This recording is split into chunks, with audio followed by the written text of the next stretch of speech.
ವರ್ಷ ಮಾಡಿದ್ದ ಈ ಒಂದು ವರ್ಷ ಫಸ್ಟ್ ನಮಗೇನು ಮಾಡ್ಲಿಕ್ಕೆ ಸಿಗಲಿಲ್ಲ. ಎರಡನೇ ವರ್ಷದಲ್ಲೆಲ್ಲ ಅಪ್ರೂವ್ ತೊಗೊಂಡ್ವಿ, ಟೆಂಡರ್ ಆಗಿದ್ದಾರೆ. ಈಗ ಸುಮಾರು ಟೇಕಪ್ ಆಗ್ತಾ ಇದೆ.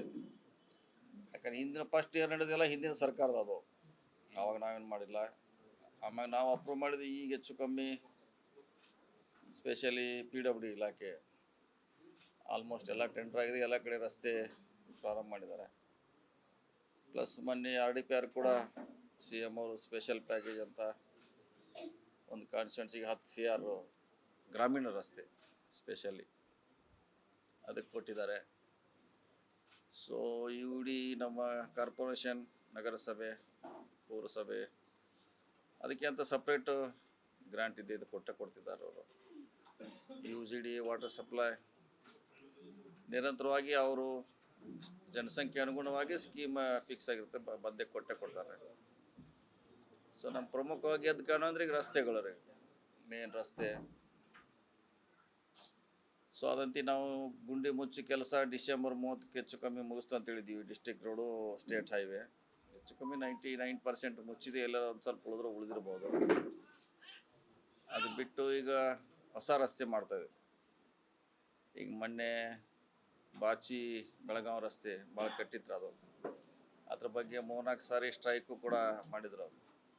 ಮೊನ್ನೆ ನಾವು ಮೇಡಮ್ ಅವ್ರು ಹೋಗಿ ಪೂಜೆ ಮಾಡಿದ್ದೀವಿ.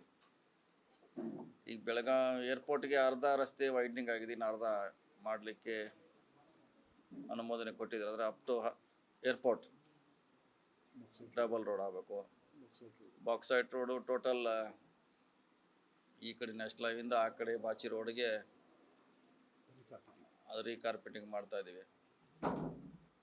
ಸೊ ಎಲ್ಲೆಲ್ಲಿ ಅವಶ್ಯಕತೆ ಇದೆ ಅಲ್ಲಿ ರಸ್ತೆ ಮಾಡ್ತಾ ಇದೀವಿ. ಆಮೇಲೆ ಈ ಕನಕಪುರ ಕಡೆ ರಸ್ತೆ ವೈಡ್ನಿಂಗ್ ಮಾಡ್ತಾ ಇದ್ದೀವಿ. ಸೊ ಆಯಾ ಕಾಣಿಸಿ ಮೊನ್ನೆ ಬಯಲುಮಲ ಹೋದಿವಿ, ಪೂಜೆ ಮಾಡಿದ್ವಿ, ಸೌದತ್ತಿಯಲ್ಲಿ ಮಾಡಿದ್ವಿ.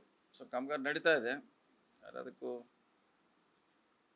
ಸಮಯ ಬೇಕಾಗ್ತದೆ. ಈಗಾಗಲೇ ಕೆಲವು ಮಾಡಿದ್ದೀವಿ, ಕೆಲವು ಮಾಡ್ತಾ ಇದ್ದೀವಿ. ಸೊ ಇದು ನಮ್ಮ ಇಲಾಖೆಗೆ ಬೇರೆ ಬೇರೆ ಇಲಾಖೆ ಅವ್ರವರು ಕೆಲಸ ಮಾಡ್ತಿದ್ದಾರೆ. ಓವರ್ ಬ್ರಿಡ್ಜು ಮಂತ್ರಿಗಳು ಕೊಡ್ತಂತ ನಿಮ್ಮ ಮುಂದೆ ಪ್ರಾಮಿಸ್ ಮಾಡಿದ್ರು. ಅದಕ್ಕೆ ನಮ್ಮ ಸ್ಥಳೀಯ ನಾಯಕರ ವಿರೋಧದಿಂದ ಅದು ನಿಂತಿದೆ. ಸಪೋಸ್ ಅವ್ರು ಕೊಡದೆ ಹೋದ್ರೆ ನಮ್ಮ ಸ್ಟೇಟ್ ಫಂಡ್ನಿಂದ ನಾವು ಮಾಡಲಿಕ್ಕೆ ಡಿಸೈಡ್ ಮಾಡಿದ್ವಿ. ಸಪೋಸ್ ಅವ್ರು ಕೊಡದೆ ಹೋದರೆ, ಸೊ ಅದಕ್ಕೆ ನಾವು ವೇಟ್ ಮಾಡೋದಿಲ್ಲ. 3 ಹಂತದಲ್ಲಿ ಮಾಡಬೇಕಂತ ಪ್ಲ್ಯಾನ್ ಇದೆ. 300 crore ಅದು ಟೋಟಲ್ ಲೆಂತ್ ಪ್ಲ್ಯಾನು. ಪ್ರತಿ ವರ್ಷ 100 ಕೋಟಿ. ಈ ಬರೋ ಬಜೆಟ್ನಲ್ಲಿ 100, ಪ್ರತಿ ಬಜೆಟ್ನಲ್ಲಿ 3 ವರ್ಷದಲ್ಲಿ ಮಾಡ್ಲಿಕ್ಕೆ ಪ್ಲ್ಯಾನ್ ಮಾಡಿದ್ದೀನಿ. ಬಹುಶಃ ಎಲ್ಲ ಪ್ರಬಲ ನಾಯಕರು ಹೋಗಿ ಅದು ಕೊಡಬೇಡ ಅಂತ ಹೇಳಿದ್ದಾರೆ. ಹಿಂಗಾಗಿ BJP ಅವ್ರು ಹೇಳಿದ್ದಾರೆ. ಹಿಂಗಾಗಿ ಅದು ಕೊಡದೇ ಇದ್ರೆ ನಾವು ನಮ್ಮ ಸ್ಟೇಟ್ ಫಂಡ್ನಲ್ಲಿ ಮಾಡ್ತೀವಿ. ಅದೇನ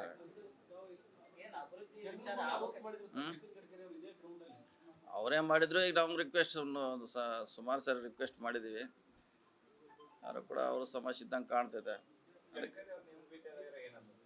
ನಮ್ಮ ಭೇಟಿ ಆದರೆ ನಿಮ್ಮ ಮುಂದೆ ಹೇಳಿದಾರಲ್ಲ, ನಮ್ಮ ಭೇಟಿಯಾಗೂ ಪ್ರಶ್ನೆ ಇಲ್ಲ. KL ಗ್ರೌಂಡಲ್ಲೇ ಇದೆ, ಗ್ರೌಂಡ್ ಇಲ್ಲ, ಇಲ್ಲೇ ಹೇಳಿದ್ದಾರೆ. ನಾವು ಕೂಡ ಅವ್ರಿಗೆ ಜಾಸ್ತಿ ಒತ್ತಡ ಹಾಕ್ಲಿಕ್ಕೆ ಹೋಗಲ್ಲ. ಅದು ಅವ್ರ ಪಾರ್ಟಿ, ಅವ್ರ ಡಿಸಿಷನು. ಅದು ಮಾಡಿದೆ ಅಂದ್ರೆ ನಾವು ಸ್ವಂತ ನಮ್ಮ ಸ್ಟೇಟ್ ಫಂಡ್ನಲ್ಲಿ ಮಾಡ್ತೀವಿ.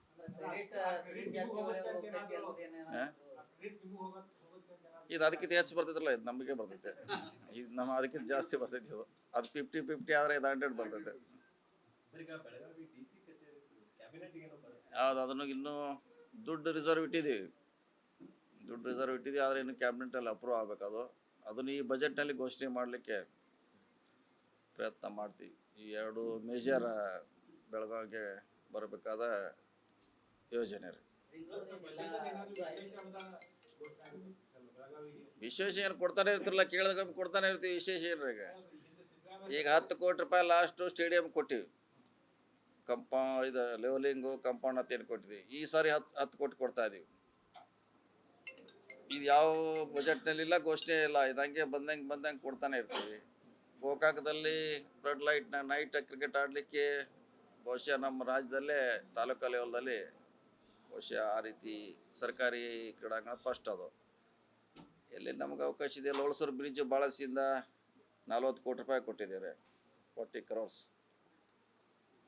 ಸೊ ಧಾರವಾಡದಿಂದ ಸವದತ್ತಿವರೆಗೆ ಸುಮಾರು ಟೋಟಲ್ ಲೆಂತ್ ಧಾರವಾಡದಿಂದ ಸವದತ್ತಿಗೆ ಬರಲಿಕ್ಕೆ CRFದಲ್ಲಿ ಟೋಟಲ್ ಎಂತ ಒಂದು ಆ ಕಡೆ ಕುಲಕರ್ಣಿ ಅವ್ರ ಕಾನ್ಸ್ಟಿಟ್ಯೂನ್ಸಿ, ಈ ಕಡೆ ವೈದ್ಯ ಅವ್ರದ್ದು. ಸೊ ಮ್ಯಾಕ್ಸಿಮಮ್ ಎಲ್ಲಿ ಅವಕಾಶ ಇದೆ ಅಲ್ಲಿ ಮಾಡುವಂಥ ಪ್ರಯತ್ನ ಮಾಡ್ತಾ ಇದ್ದೀವಿ. ರಿಂಗ್ ರೋಡ್ ಏನು ಸಮಸ್ಯೆ ಇಲ್ಲ. ಮನ್ DCR KDP ಮೀಟಿಂಗ್ನಾಗ ಹೇಳ್ಯಾರಲ್ಲ, ಅದು 50 ಎಕರೆಗೆ ಮಾತ್ರ. ಅಂದರೆ ಇನ್ನೊಂದ್ಸಲ ನೋಟಿಫಿಕೇಶನ್ ಮಾಡತ್ ಹೇಳಿದಾರೆ. ಅದು ಅವರೇನು ಕ್ಯಾನ್ಸಲ್ ಮಾಡಿಲ್ಲ. ನೀವು XYZ ಹೆಸರು ಹಾಕದೇ ಮಾಡಿದ್ರಿ ಇವರು. ಯಾಕಂದರೆ ನ್ಯಾಷನಲ್ ಆಗಿದವರು ಅವ್ರದ್ದೇ ಅಂತ ಮೆಥಡ್ ಇದೆ. ಅವರು ಸರ್ವೆ ನಂಬರು ಊರು ಹಾಕೋತ ಹೋಗ್ತಾರೆ. ಹೈಕೋರ್ಟ್ ಅಬ್ಸರ್ವೇಷನ್ ಮಾಡಿದ್ದು ಹೆಸರು ಹಾಕಿಲ್ಲ ನೀವು. ಸೊ ಇನ್ನೊಂದ್ಸಲ ನೋಟಿಫಿಕೇಶನ್ ಮಾಡೋದು ಅವ್ರು ಹೇಳಿದ್ದಾರೆ. ಸೊ ಅದು ಮಾಡೋದು ಅಷ್ಟೇ. ಅದರಲ್ಲಿ ಏನು ಕ್ಯಾನ್ಸಲ್ ಏನು ಮಾಡ್ಲಿಕ್ಕೆ ಅವ್ರೇನು ಹೇಳಿಲ್ಲ. ಇನ್ನೊಂದ್ಸರಿ ಮಾಡಿ ಅಂತ ಹೇಳಿದಾರೆ ಅಷ್ಟೇ. ಅಂದ್ರೆ ಅಷ್ಟೇ. 80% ಲ್ಯಾಂಡ್ ಅಕ್ವಿಸಿಷನ್ ಪ್ಯಾಕೇಜ್ 80% ಈಗಾಗಲೇ ಹೋಗಿಲ್ಲ. ಓನ್ಲಿ 51 57 ಎಕರೆ ಮಾತ್ರ 13 ಜನ ಏನು ಹೋಗಿದ್ದಾರೆ ಅಷ್ಟೇ. ಅದನ್ನು ಅವರು ಅಪೀಲ್ ಮಾಡ್ತು ಅಂತ ಹೇಳ್ಯಾರ ನ್ಯಾಷನಲ್ ಹೈವೇದವರು. ಯಾಕಂದ್ರೆ ನಾವು ಇಲ್ಲಿ ಒಂದ್ಸಲ ಮಾಡಿದ್ರೆ ಇಡೀ ದೇಶಕ್ಕೆ ಇಫೆಕ್ಟ್ ಆಗ್ತಿತ್ತು ನಮಗೆ. ನಾವು ದೇಶದಾಗ ಮಾಡೋದಲ್ಲ, ಇದೇ ಸಿಸ್ಟಮ್ನಲ್ಲಿ ಮಾಡಿದ್ವಿ. ಯಾವ ಕೋರ್ಟ್ ಇನ್ನೂ ಮಟ್ಟ ನಮಗೆ ಈ ಥರ ಆರ್ಡರ್ ಮಾಡಿಲ್ಲ. ನಾವು ಸುಪ್ರೀಂ ಕೋರ್ಟ್ಗೆ ಅಪೀಲ್ ಮಾಡ್ತು ಅಂತ ಅವ್ರು ಹೇಳಿದಾರೆ ಒಂದು ಕಡೆ. ಸೊ ಅದು ಅವ್ರಿಗೆ ಬಿಟ್ಟಂಥ ವಿಚಾರ ಯಾವ್ದು ಮಾಡ್ತಾರಂತ.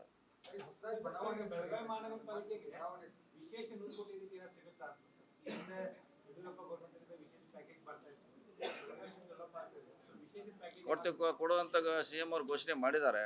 ಸ್ಪೆಷಲ್ಲು ಯಾವುದೊಂದು ಸ್ಕೀಮ್ನಲ್ಲಿ ಅನೌನ್ಸ್ ಮಾಡಿದ್ದಾರೆ. 100 crore ಏನೋ ಕೊಡೋದು ಮಾಡಿದ್ದಾರೆ.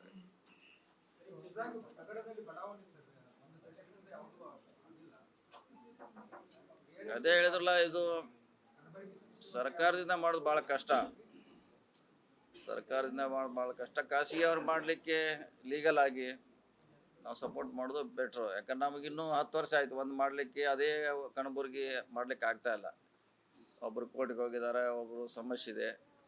ನಮ್ಮದು ಖಾಸಗಿ ಅವ್ರು ಯಾರ ಲೀಗಲ್ ಆಗಿ ಮಾಡೋಂಗಿದ್ರೆ ಸಪೋರ್ಟ್ ಮಾಡೋದು ಬೆಟ್ರ್. ನಮ್ಮ ಅಂದ್ರೆ ಭಾಳಷ್ಟು ಬೇಗ ಬಡಾವಣೆಗಳೇ ಬೆಳಿತಾವೆ.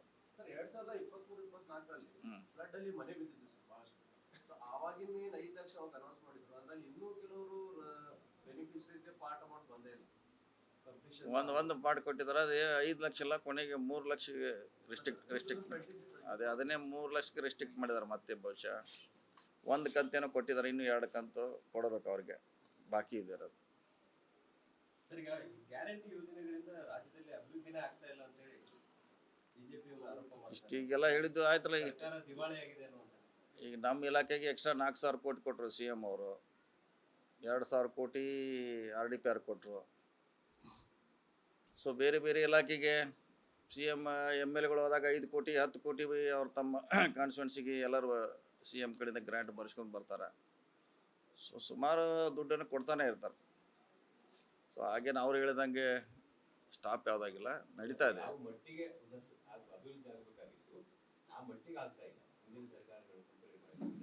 ಅಲ್ಲ, ಇದು ಯಾವ ಸರ್ಕಾರ ಬಂದರೂ ಮಾಡ್ಲಿಕ್ಕೆ ಆಗೋಲ್ಲ. ಯಾಕಂದರೆ ನಮ್ಮದು ಸೈಜು ದೊಡ್ಡದಿದೆ, ನಮ್ಮ ಬಜೆಟ್ ಸೈಜು ಕಡಿಮೆ, ನಮ್ಮ ಡಿಮಾಂಡು ಜಾಸ್ತಿ ಇದೆ. ಸೊ ಸೈಕಲಲ್ಲೇ ಬರೆದ್ರಲ್ಲ.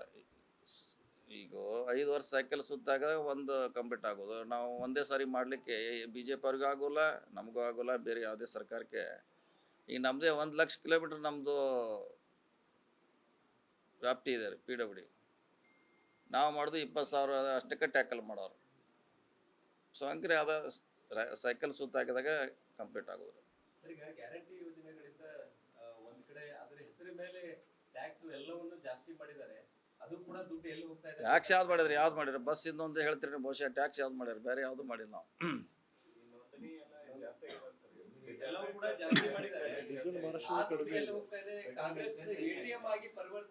ಇಲ್ಲ, ನೀವು ಯಾವುದೇ ನೀವು ಮಹಾರಾಷ್ಟ್ರ, ತೆಲಂಗಾಣ, ಆಂಧ್ರ ಕಂಪೇರ್ ಮಾಡಿದ್ರೆ ಇನ್ನೂ ಕೂಡ ನಾವು ಕಡಿಮೆ ಇದ್ದೀವಿ. ಅದು ಬಸ್ಸಿಂದ ರೇಟ್ ಇರ್ಬೋದ್ರೆ, ಪೆಟ್ರೋಲ್ ಇರ್ಬೋದು, ಡೀಸೆಲ್ ಇರ್ಬೋದು, ಬೇರೆ ಯಾವುದಕ್ಕೂ ಕೂಡ ಕಡಿಮೆ ಇದೆ. ನಿಮ್ಮವರ ಪತ್ರಿಕೆಯಲ್ಲಿ ಕಂಪೇರಿಟಿವ್ ಆಗಿ ಸ್ಟೇಟ್ಮೆಂಟ್ ನೀವು ಕೊಟ್ರಲ್ಲ, ನೀವೇ ಕೊಟ್ರೆ. ಕಾಂಗ್ರೆಸ್ ATM ಆಗಿ ಪರಿವರ್ತನೆ ಆಗ್ತಾ ಇದೆ ಅಂತ ರಮೇಶ್ ಜಾರಕಿಹೊಳಿ ಸ್ಟೇಟ್ಮೆಂಟ್ ಮಾಡಿದ್ರು. ಎಲ್ಲ ಏರಿಕೆ ಮಾಡಿದರೆ ಅದು ಹೋಗಿ ಕಾಂಗ್ರೆಸ್ ಏರಿಕೆ ಮಾಡಿ ನಮಗೆಲ್ಲ ಸರ್ಕಾರ ದುಡ್ಡು ಬರ್ತಾರೆ. ಅದು ಏರಿಕೆ ಮಾಡೋದ್ರಿಂದ ಖಜಾನೆಗೆ ದುಡ್ಡು ಪಾವತಿ ಆಗ್ತಿದೆ. ಹಿಂಗಾಗಿ ಅದು ಪ್ರಶ್ನೆ ಬರೋಂಗಿಲ್ಲ. ಏನಿದ್ರು ಸರ್ಕಾರದ ನಮ್ಮ ಆರ್ಥಿಕ ಸಬಲೀಕರಣಕ್ಕೆ ಅದು ಮಾಡಬೇಕಾಯ್ತು. ಯಾಕಂದ್ರೆ 10 ವರ್ಷನೂ ಮಾಡಿಲ್ಲ ಅದು. ಲಾಸ್ಟ್ 10 ಇಯರಿಂದ ನಾವು ಬಸ್ಸು ಮಾಡಿಲ್ಲ. ಬೇರೆ ಅವ್ರದ್ದೆಲ್ಲ ನೋಡೇ ಕಂಪೇರ್ ಮಾಡಿ ಇನ್ನೂ ಕಡಿಮೆ ಇಟ್ಟಾರೆ. ಇನ್ನೂ ಕೂಡ ಕಡಿಮೆ ಇದೆ ಬಸ್ ಫೇರ್ ಡೀಸೆಲ್. ಅವಧಿ ಪೂರ್ವ ಚುನಾವಣೆ ಬರುವಂತ ಸಾಧ್ಯತೆ ಇದೆ. ಸದ್ಯದ ಸರ್ಕಾರದ ಗೊಂದಲಗಳು ನೋಡಿದ್ರೆ ಅವಧಿ ಪೂರ್ವ ಚುನಾವಣೆ ಇಲ್ಲ. ಬರ್ಬೋದು ಅಂತ ಹೇಳಿ. 1 ವರ್ಷ ಜಾಸ್ತಿ ಸಿಗ್ತೈತೆ ನಮಗೆ. ಈ ಸರಿ 6 ವರ್ಷ ನಾವು ಎಮ್ ಎಲ್ ಆಗಿರ್ತೀವಿ. ಒನ್ ನೇಷನ್ ಒನ್ ಎಲೆಕ್ಷನ್ ಬಂತಂದ್ರೆ 6 ವರ್ಷ ಎಮ್ ಎಲ್ ಎ ನಾವು. ಅದ ರೂಲ್ ಬಂದ್ರೆ 1 ವರ್ಷ ನಮ್ಗೆ ಎಕ್ಸ್ಟೆನ್ಷನ್ ಇಲ್ಲ. ನಮಗೂ ಎಕ್ಸ್ಟೆನ್ಷನ್ ಸಿಗ್ತೈತೆ. 6 ವರ್ಷ ನಂತರ ನಾವು ಮಾಡ್ಲಿ ಬಿಡ್ಲಿ ಅವ್ರ ಕಡೆ ಮೆಜಾರಿಟಿ ಇದಾರೆ, ಮಾಡ್ತಾರ ಅವ್ರ. ನೀವೇನ್ ಮಾಡೋರು? ಆವಾಗ 6 ವರ್ಷಕ್ಕೆ ಎಮ್ ಎಲ್ ಎ ಆಗ್ತೀವಿ ನಾವು. ಮುಂದಿನ ಎಲೆಕ್ಷನ್ 4 ವರ್ಷ ಹೋಗ್ತಾರೆ, 5 ವರ್ಷ ಯಾವ್ದ್ರೆ ಸರ್, ಇನ್ನೊಂದು ಈ ಗಂಗಾಧರ ದೇಶಪಾಂಡೆ ಸ್ಮಾರಕದ ಮೊನ್ನೆ ಓಪನಿಂಗ್ ಆಯಿತು. ನಾನು ಲಾಸ್ಟ್ ಟೈಮ್ ಪ್ರಶ್ನೆ ಕೇಳಿದ್ದೆ. ಅದಕ್ಕೋಸ್ಕರ ಈ ಯುವ ಪೀಳಿಗೆಗೆ ಅನುಕೂಲವಾಗುವಂತಹ ಅವ್ರಿಗೆ ಇಂಟ್ರೆಸ್ಟ್ ಬರುವಂತಹ ಕೆಲವೊಂದು ಪ್ರೋಗ್ರಾಮ್ಗಳು ನಾವು ಕೊಟ್ಟಿದ್ದೀವಿ. ಅದೀಗ ಬರೀ ಕಟ್ಟಡ ಆಗಿತ್ತು. ಮೊನ್ನೆ ನಾವು ಓಪನಿಂಗ್ ಇದ್ದು ತಗೊಂಡು ಮಾಡಿ. ಇದು ನಾವು ಮಾಡರ್ನ್ ಟೆಕ್ನಾಲಜಿ ಉಪಯೋಗ ಮಾಡಿ ಶಾಲೆ ಮಕ್ಕಳಿಗೆ ಕಾಲೇಜಿನ ಹುಡುಗರಿಗೆ ಅವ್ರಿಗೆ ಅನುಕೂಲ ಆಗುವಂತೆ ಅದನ್ನು ಉಪಯೋಗ ಮಾಡಬೇಕು ಅಂತ ತಿಳ್ಕೊಂಡು ನಾವು ಹೇಳಿದ್ರು ಅಲ್ಲ 2.84 ಕೋಟಿ ಎಕ್ಸ್ಟ್ರಾ ಕೇಳಿದ್ದೀವಿ. ಅದು ನಾನು ಸುಮಾರು ಒಂದು ಓಡಾಡಾಯಿತು. ಆದರೆ ಅದೇನು ಮುಂದೆ ಹೋಗ್ತಾ ಇಲ್ಲ. ಇಲ್ಲ ಅದೇ ಡಿಜಿಟಲ್ ಮಾಡೋ ಏನೋ ಒಂದು ಹೊಸ ಪ್ರೋಗ್ರಾಮ್ ಮಾಡ್ಬೇಕಂತ ಹೇಳಿದ್ರೆ ಇದೇನೋ ಒಂದು ಪ್ರೋಗ್ರಾಮ್ ಇಟಿಗೆ ಬಂದ ನಮ್ಮ ಜಿಲ್ಲಾಡಳಿತ ಈ ಬಡ್ಜೆಟ್ ಅಲ್ಲೇ ಇರೋ ಬಡ್ಜೆಟ್ ಅಲ್ಲಿ ಸರ್ ಮಾಡಲ್ಲ. ಅಪ್ರೂವ್ ಮಾಡ್ಲಿಕ್ಕೆ ಪ್ರಯತ್ನ ಮಾಡೋಣ ಸರ್. ಯಾಕಂದ್ರೆ ಅಲ್ಲಿ ಅದು ಚಲವಲನೆ ಇರಬೇಕು, ಜನ ಬರ್ತಿರ್ಬೇಕು, ಸ್ಕೂಲ್ ಮಕ್ಕಳು ಬರಬೇಕು. ಅದೇನು ಇರಲಿಲ್ಲ ಅಂದ್ರೆ ಮತ್ತೆ ಹಾಳು ಬಿದ್ದು ಹೋಗ್ತದೆ. ಇಲ್ಲ ಇಲ್ಲ, ಅದು ನೀವು ಹೇಳ್ದಂಗೆ ಈಗ ಚೆನ್ನಾಗಾಗಿದೆ, ಒಂದು ಚೆನ್ನಾಗಿ ಕಾಣ್ತದ್ರಿ. ಈಗ ಇಲ್ಲಿವರೆಗೆ ಅದೊಂಥರ ಏನು ಅಲ್ಲಿ ಮೂಮೆಂಟ್ ಹಾಕಿಲ್ಲ. ಈಗ ನೀಟಾಗಿ ಅಟ್ಲೀಸ್ಟ್ ಒಳಗಡೆ ಹೋಗುವಂಗು ಕೂಡ ಅಮೌಂಟ್ ಸ್ಯಾಂಕ್ಷನ್ ಮಾಡಿಸಿ ಮಾಡೋದು. ಸರ್, ನಮ್ಮ ಡ್ರೀಮ್ ಪ್ರಾಜೆಕ್ಟ್ ಸರ್ APMC ನ ಮೇಲ್ದರ್ಜೆಗೇರಿಸಬೇಕಂತ ಹೇಳಿ ಹಿಂಗೆ 70 ಕೋಟಿ ರೂಪಾಯಿ ಖರ್ಚು ಮಾಡಿ ಕನ್ಸ್ಟ್ರಕ್ಷನ್ ಮಾಡ್ತಿದ್ದೀವಿ. ಇಲ್ಲ ನೀವು ಕಾಯ್ದೆ ವಾಪಸ್ ತಗೊಂಡ್ರು ಕೂಡ ಅದನ್ನೂ ಆ ರೀತಿ ಆಕ್ಟಿವ್ ಆಗಿಲ್ಲ ಮಾರ್ಕೆಟ್. ಇನ್ನು ನಡೆದು ಮೊನ್ನೆ ಚರ್ಚೆ ಮಾಡಿ ಮೊನ್ನೆ ಬೆಂಗಳೂರಾಗ ಒಂದು ಮೀಟಿಂಗ್ ಆಗಿದ್ದಾರೆ. ಅದನ್ನು ಮತ್ತೆ ಮೊದಲಿನ ಇದ್ರಿಗೆ ತರಬೇಕಂತ ಪ್ರಯತ್ನ ಮಾಡ್ತಾ ಇದ್ವಿ. ಸೊ ಇನ್ನೊಂದು 2-3 ಮೀಟಿಂಗ್ ಆಗ್ಬೇಕ್ರಿ. ಅದು ಆದಾಗ ಅದಕ್ಕೇನಾರ ಒಂದು ಕಾಯಕಲ್ಪ ಮಾಡ್ತೀವಿ. ಅವರು ಬದಬೇಕು ಅನ್ನೋ ಥರ ಒಂದು ದಾರಿ ಹುಡುಕ್ತೀವಿ. ಅದಕ್ಕೆ ಅದು ಇದು ನಮ್ಮ ನಡಿಬೇಕು, ಅದು ನಡಿಬೇಕು ಅನ್ನೋ ಒಂದು ಪ್ಲಾನ್ನಾಗ ವರ್ಕೌಟ್ ಮಾಡ್ತೀವಿ. ಈ ಮೈಕ್ರೋ ಫೈನಾನ್ಸ್ ವಿಚಾರದಾಗ ಇಡೀ ರಾಜ್ಯದಲ್ಲಿ ಬೆಳಗಾವಿ ಜಿಲ್ಲೆಯಲ್ಲಿ ಹೈಯೆಸ್ಟ್ ಕೇಸ್ಗಳು ಮೋಸ ವಂಚನೆ ಮಾಡೋದು. ಆ ಪ್ರಕರಣ ತಾವು ಸಿಒಡಿ ಇಲ್ಲ, ಮೊದಲ ಪ್ರಾಥಮಿಕವಾಗಿ ನಮ್ಮ ಪೊಲೀಸರು ಮೊದಲು ತನಿಖೆ ಮಾಡಲಿ ಅಂತ, ಅಂದರೆ ಹೆಂಗಾಯಿತು, ಯಾರ್ಯಾರು ಇನ್ವಾಲ್ವ್ ಅದಾರ ಅಂತ ಒಂದು ವರದಿ ಮಾಡ್ಲಿಕ್ಕೆ ಮಾಡೀವಿ. ಈ ವಾರನಾಗ ಕಮಿಷನರು DC ಅವರು ನಾವು ಒಂದು ಮೀಟಿಂಗ್ ಮಾಡ್ತೇವೆ. ಮಾಡಿ ಬಹುಶಃ ಅದು COD ಕೊಡಬೇಕಾಗ್ತೈತೆ. ಯಾಕಂದ್ರೆ ಅದು ಟ್ರಾನ್ಸಾಕ್ಷನ್ ಜಾಸ್ತಿ ಇದೆ. ಅದು ಅಟ್ಲೀಸ್ಟ್ ಏನಾಗಿದೆ, ನಮ್ಮಿಂದ ಏನು ಹೆಲ್ಪ್ ಮಾಡಲಿಕ್ಕೆ ಅಂತ ಒಂದು 3-4 ಜನ ಪೊಲೀಸರು ಅದಕ್ಕೆ ಈಗಾಗಲೇ ಇನ್ವಾಲ್ವ್ ಆಗಿ ಮಾಡಿದ್ದಾರೆ. ಒಂದು 5-6 ಕೇಸು ರಿಜಿಸ್ಟರ್ ಆಗಿತ್ತು ಅದರ ವಿರೋಧವಾಗಿ. ಅವ್ರು ವರದಿ ಕೊಟ್ಟ ಮೇಲೆ ನಾವೇನು ಮಾಡ್ಬೇಕಂತ ಡಿಸಿಷನ್ ತೊಗೊಳ್ತೀವಿ. ಬಹುಶಃ CODಗೆ ಅದು ರೆಫರ್ ಆದರೂ ಆಗ್ಬೋದು. ಅದೇ 3 ಜನ ಐಡೆಂಟಿಫೈ ಮಾಡ್ಯವ್ರೆ. ಮೇನ್ ಇದ್ದಾರೆ 3 ಜನ ಇದ್ದಾರೆ. 2 ಲೇಡಿ, 1 ದಡ್ಡಿ. ಸೊ ಅದು ನೋಡೋಲ್ಲ, ಯಾಕೆ ಲೀಗಲ್ ಆಗಿ ಚೆಕ್ ಮಾಡಬೇಕಲ್ಲ. ಈಗ ನಾವೇನು ಮಾಡ್ಲಿಕ್ಕೆ ಸಾಧ್ಯ ಇದೆ ಅಂತ. ನಮ್ಮ ಕಡೆ ಮೇಜರು ಗೋಕಾಕ್ ತಾಲೂಕು ಆಗಿದೆ, ಬೆಳಗಾವಿ ತಾಲೂಕು, ಹುಕ್ಕೇರಿ ತಾಲೂಕು, ಈಗ ಅವ್ರು ಸಾಲ ಮನ್ನಾ ಮಾಡಿ ಆಮ್ಯಾಗೆ ಸೌದತ್ತಿಯಲ್ಲಿ ಆಗಿದೆ, ಬೈಲುಗಲ್ಲಾಗ ಸ್ವಲ್ಪ ಆಗಿದ್ದಾರೆ. ಏನು ವಸೂಲಿ ಮಾಡೋ ವಿಚಾರ ಸಂಬಂಧಪಟ್ಟಂತೆ ಯಾಕಂದ್ರೆ ಬಹಳ ಸಾಲ ಮನ್ನಾ ಮಾಡ್ಬೇಕೀಗ ಅಂತ ಕೇಳ್ತಾರೆ. ಇಲ್ಲ ಹೇಳಿದ್ರೆ DC ಅವರು ಹೇಳಿದಾರೆ, ಈಗಾಗಲೇ ಅದು ಹೇಳಿದಾರೆ. CM ಅವರು ಬೆಂಗಳೂರಿಂದ ಹೇಳಿದ್ದಾರೆ, ಅವ್ರಿಗೆ ತೊಂದರೆ ಕೊಡಬೇಡಿ, ಇಲ್ಲಾರ ಕೇಸ್ ಆಗ್ತು ಅಂತ ಹೇಳಿದಾರಲ್ಲ. ಈಗಾಗಲೇ ಹೇಳ್ಯಾರ ತೊಂದರೆ ಕೊಡಬೇಡ ಅಂತ. ಈಗ ನಿಯಮ ಬಾಹಿರವಾಗಿ ಅವರು ಸಾಲ ಕೊಟ್ಟರು ಸರ್. ಅಂದ್ರೆ ಅವ್ರಿಗೆ ಸಾಲ ಮರುಪಾವತಿ ತಾಕತ್ತಿದೆ ಇಲ್ಲ ಅನ್ನೋದನ್ನೇ ಪರಿಗಣಿಸಿದ್ರೆ ಒಬ್ಬೊಬ್ಬರಿಗೆ 4-5 ಸರಿ ಸಾಲ ಕೊಟ್ಟಿದ್ದಾರೆ. ಅದೇ ಈಗ ನಾವು ಪೊಲೀಸರಿಗೆ ಕೆಲಸ ಹಚ್ಚಿದ್ದು ಅದೇ ರೀ. ಯಾರ್ಯಾರ ಹತ್ರವಾಗ ಲ್ಯಾಪ್ಸಸ್ ಇದೆ, ಸಮಸ್ಯೆ ಯಾರ್ದಿದೆ, ಸ್ವಲ್ಪ ನಮಗೂ ಮಾಹಿತಿ ಸಿಕ್ಕಾಗಿ ಏನು ನಮ್ಮ ಹಂತಾಗ ಮಾಡಬೇಕು, ಇಲ್ಲ ಬೆಂಗಳೂರಿಗೆ ಅದನ್ನು ಕೇಸ್ ವರ್ಗಾವಣೆ ಮಾಡ್ಬೇಕಂತ ಈ ವಾರನಾಗ ಮೀಟಿಂಗ್ ಮಾಡ್ತಾರೆ. ಮತ್ತೆ ಪ್ರಕರಣಗಳು ರಿಸೀವ್ ಮಾಡ್ಲಿಕ್ಕೆ ಇವ್ರಿಗೆ ಒಂದು ಸಿಂಗಲ್ ವಿಂಡೋ ಇದು ಸಿಸ್ಟಮ್ ಮಾಡಿದ್ರೆ they can lodge at 1 point ಅಂತ. ಇಲ್ಲ ಡೈರೆಕ್ಟ್ಲಿ DC ಆಫೀಸ್ ನೋಡ್ತಾರೆ, ಬಟ್ ಕಂಪ್ಲೇಂಟೇ ಕೊಡಲ್ಲ. ಅದು ಒಂದು ಜನರಲ್ ಆಗಿ ಆಗುತ್ತೆ, ಇಂಡಿವಿಜುವಲ್ ಕಂಪ್ಲೇಂಟ್ಸ್ ಹೋಗಲ್ಲ.